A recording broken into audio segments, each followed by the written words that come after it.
Bonjour, aujourd'hui nous allons parler de chiffres et de nombres. D'abord, il ne faut pas confondre les chiffres et les nombres. En fait, les nombres représentent une quantité, alors que les chiffres sont les outils pour écrire ce nombre, comme les lettres servent à écrire des mots. Alors, prenons un exemple simple, 524. C'est un nombre, c'est une quantité qui est écrit avec les chiffres 4, 2 et 5.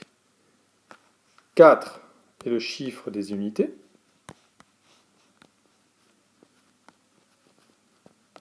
On notera U. 2 est le chiffre des dizaines, qu'on notera D.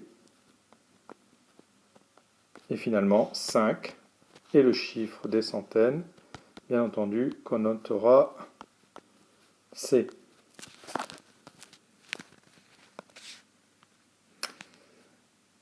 Je rappelle que dans une dizaine, il y a 10 unités.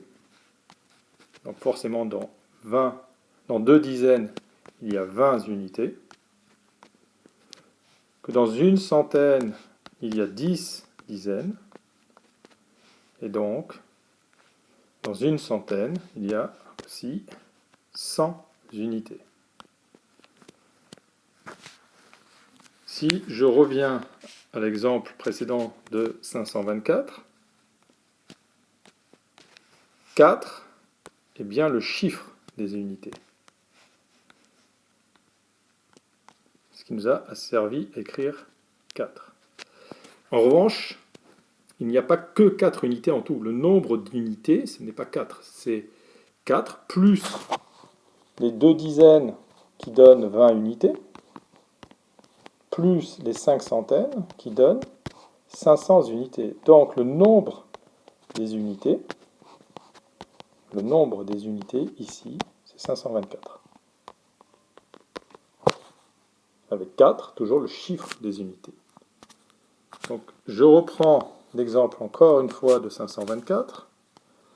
Le chiffre des dizaines, c'est 2.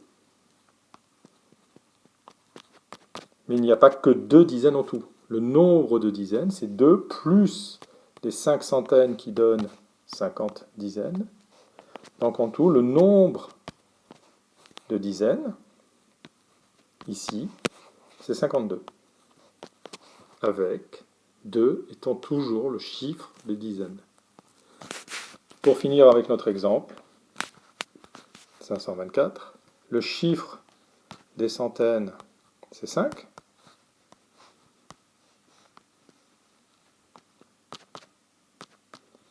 Et le nombre des centaines ici, il n'y en a pas plus, c'est 5 aussi.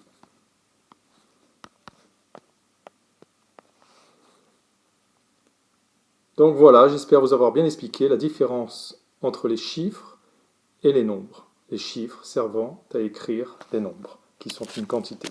Merci.